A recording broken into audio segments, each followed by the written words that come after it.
The Lost and Found department often tells the story of what we most value, what is worth searching for once lost, and what never gets claimed. A silver coin, a lost sheep, a cherished relationship. In her book, My Grandfather's Blessings, like Jesus, Dr. Naomi Remen tells the story of something lost and something found, and the way that losing and finding can be a matter of life and death. Here's the story she tells. Emmy was a frail 3-year-old little girl, the only child of older parents.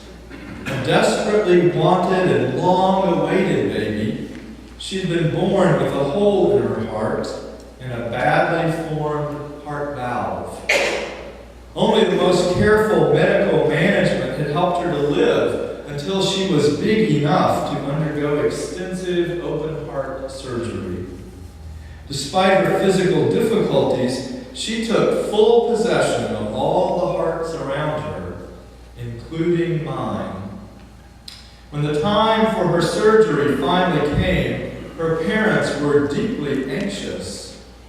As the senior pediatric resident, I met with Emmy's parents before the surgery to do an intake interview and summarize Emmy's long story. As we spoke, they sat close together holding hands. And afterwards, I took her parents with me to the children's ward to examine Emmy. She greeted us with her wonderful take-no-prisoners smile. She was holding a new teddy bear. Someone had put a white bandage across its chest. I examined Emmy carefully. After I was done, as I helped her to dress, I noticed a St. Christopher medal pinned to her tiny pink undershirt. Hesitantly, her mother told me that a family member had made a special trip to Rome to have the medal blessed and then dipped into the healing waters at Lourdes. We feel that it will protect her, she said simply. Her husband nodded. I was touched. Once admitted for surgery, the medal had been removed from Emmy's shirt to her hospital gown. It had seemed so important to her parents that I mentioned it in passing to the cardiac surgery resident as we sat writing chart notes in the nursing station on the evening before Emmy's surgery. He gave me a cynical smile. Well, to each his own, he said. I put my faith in Dr. X, he said, mentioning the name of the highly respected cardiac surgeon who would be heading Emmy's surgical team the next morning. I doubt he needs much help from Lourdes. I made a note to myself to be sure to take the medal off Emmy's gown before she went to surgery in the morning so it wouldn't get lost in the operating room or in the recovery room. But my night was hectic, and by the time I reached the floor, Emmy had been taken upstairs to surgery already. The surgery lasted almost 12 hours, and things had not gone well. She was on a respirator, unconscious and unresponsive, in the intensive care unit. On the day after surgery, Emmy's mother told me in a shaking voice that Emmy's hospital gown had been removed in the OR and thrown into the hospital laundry. The medal was gone. Concerned, I called the surgery resident and told him what had happened. "Why are you telling me this?" he asked. "Perhaps you should tell Dr. X," I told him. He began to laugh. "Don't be absurd," he said. That night, I could not sleep. At 2 in the morning, I dressed and returned to the hospital to look in on Emmy and her family gathered outside the ICU. Back in the house staff once again I undressed for bed, but I still could not sleep. At last, I took some paper and wrote to Dr. X, telling him what had happened and how important the medal was to Emmy's family. Folding the note in half, I dressed once more and went back to the hospital to tape it to the closed door of Dr. X's office. I'd signed it, and on the way back to my bed, I began to worry. What if I had done something really foolish? If the surgical resident didn't care about such things, why should Dr. X?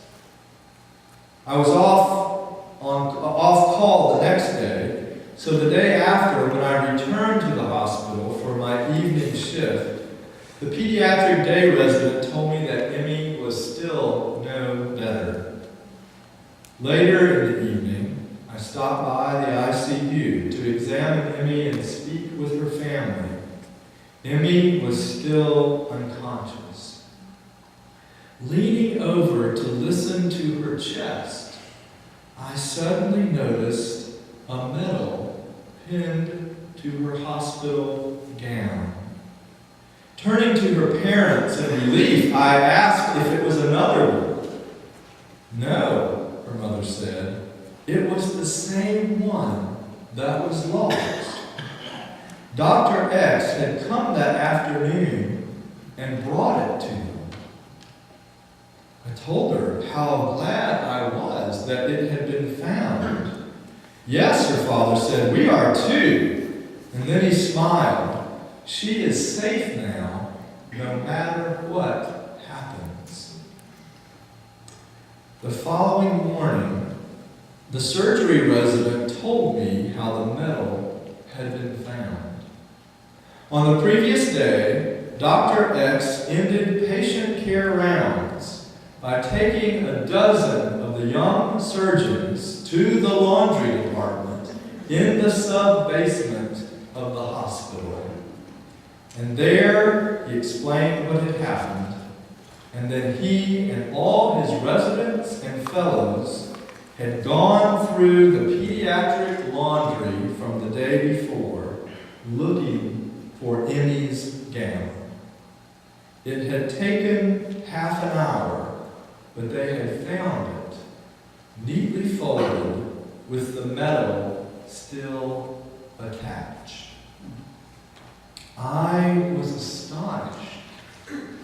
Did he say why he asked you to do this? Oh, yes, the resident replied. Surrounded by mountains of clean sheets and towels, Dr. X had told the elite young surgeons he was training that it was just as important to care for people's souls as it was to care for their hearts. Friends, Jesus told a story in which an impractical shepherd left 99 sheep in order to find the one lost. Because every single one of those sheep was precious to that shepherd. And Jesus told another story in which an impractical woman spent the whole day cleaning house, turning things upside down, and searching for one coin, even though she had 9 others just like it. You see, losing and finding often has a much deeper meaning to us and to God than just tending sheep or cleaning house or surgically mending a heart. Losing and finding speaks to us about what is important and what is holy in our lives and in God's. Whenever we are lost from ourselves and from others, whether from negligence or rebellion or from plain old ignorance, doesn't matter. There is a God. There is a Spirit of life who knows what is the value and will not stop searching until she has each and every one of us in her sight and in her hand and in her heart once again. Thanks be. Amen.